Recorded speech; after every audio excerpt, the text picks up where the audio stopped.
So I finally watched Resident Evil Death Island, and it's okay. I typically don't do these review style videos, but it's become somewhat of a running gag for me to only do Resident Evil titles. I was planning on watching this when it came out all the way back in July, and then I just didn't watch it. For a while, I completely forgot that this thing even existed because there was almost no marketing leading up to its release, at least from what I saw. It's currently available on Netflix in my region, and that's why I remembered about it and how I was able to watch it. Also technically watching it for free because I don't pay for Netflix. And now if we could just get the other CG movies on here so I could watch the rest of them, I would appreciate that. So if you don't know, Death Island is about the gang getting back together to investigate a zombie outbreak in San Francisco. They follow the clues that lead them to Alcatraz Island. Hijinks ensue. I feel like when coming up with ideas for these last few Resident Evil projects, they were just throwing darts at a board with different scenarios taped on them just to see what sounded the most interesting. What if we had an outbreak at the White House? What if there was a zombie attack on Alcatraz Island? Yeah, sure, where have I seen that one before? And this is also the second time that I've seen them take that interesting scenario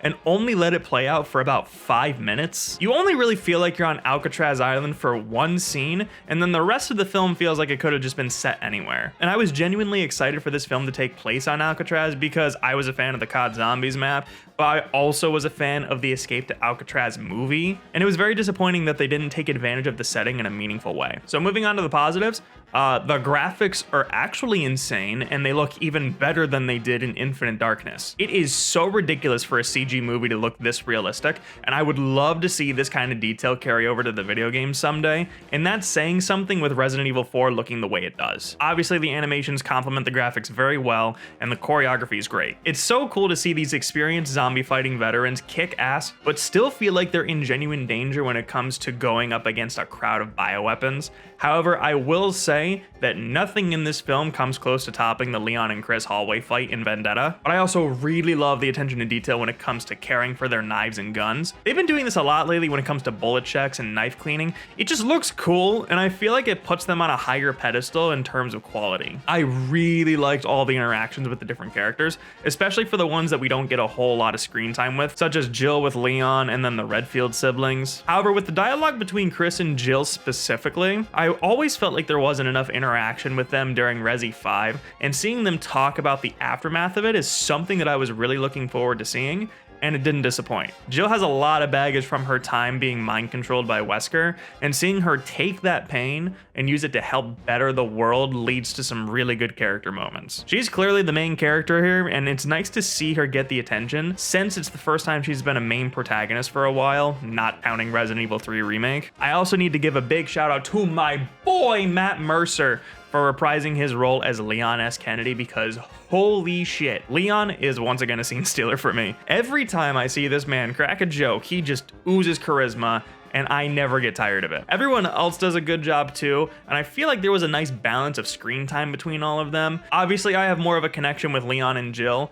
but I thought everyone else did great. And obviously, there's that moment where all the pro tags come together and fight the big threat at the end, and I feel like if I saw this in a movie theater filled with Resident Evil nerds, that shot where they're all on the screen together would have erupted the theater like it was Captain America picking up Thor's hammer. And I wouldn't be surprised if someone at Capcom envisioned this shot where they're all together and they built the entire movie around getting to this moment. But I feel like this is the thing that Death Island, and to my understanding the rest of the CG films, delivers on when it comes to what fans of Resident Evil should expect from a film like this. Exciting fight scenes and character interactions with a story that's good enough to get you from scene to scene. But there were a lot of moments in the latter half where my fiance and I just checked out and we just started scrolling through our phones. I will say around the 60-minute mark, that's when I felt the movie really slow down for me, personally. The main villain goes into his spiel about how he got screwed over by Umbrella, and he has this virus, and he's telling all of the heroes about his evil plan and threatening to infect the entire world and blah, blah, blah, blah. I actually really liked his backstory, but he just kept talking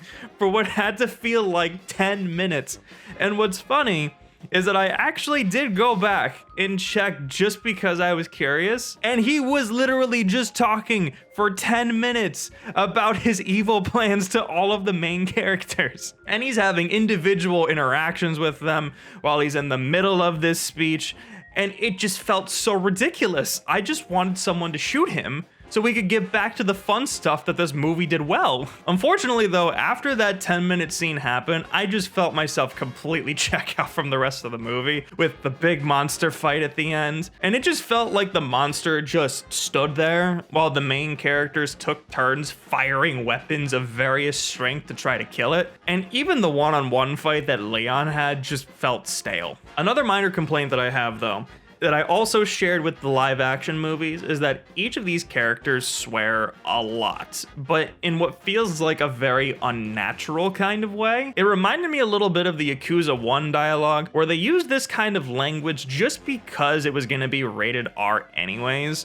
so they may as well just go in with all the cursing. And it's a little weird because I say this as someone who swears a lot, but it felt like the dialogue could have been a little more clever than calling someone a dick or an asshole or telling someone to go fuck themselves for the 1000th time. The music score is barely worth mentioning since it sounds just like generic Resident Evil music, and unfortunately combining all of these elements together just has this sense of meh to it, which is really unfortunate because I was really looking forward to this one. I would have loved to have watched this in a movie theater, but apparently it had a limited release in specific regions and only made $61,000 at the box office, which honestly doesn't surprise me. I feel like I did enjoy this a little bit more than Infinite Darkness, but I think that's solely because we had 5 different protagonists here working together instead of Leon and Claire working on their own stories separately, which that alone just led to more fun character interactions.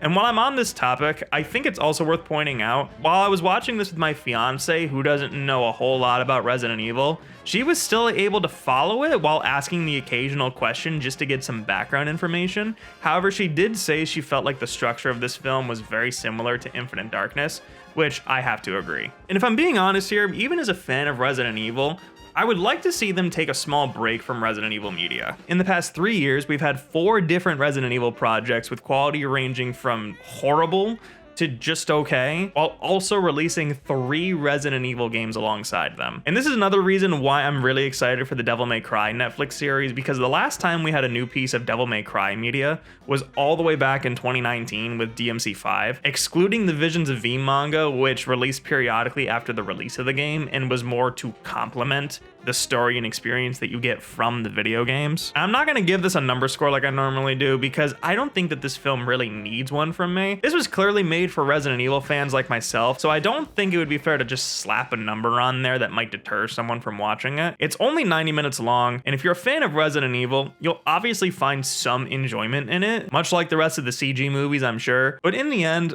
I'm just glad I didn't have to pay to see this one. If you made it this far into the video, I just wanted to say thank you again so much for watching. If you enjoyed the video, please consider leaving a like, and if you've seen Death Island, let me know what you thought of the film in the comments below. And as always, if you want to see more videos from me, don't forget to hit that subscribe button, but also turn that bell on to get notified on when the next video goes live. Thank you again so much for watching, and I will see you next time.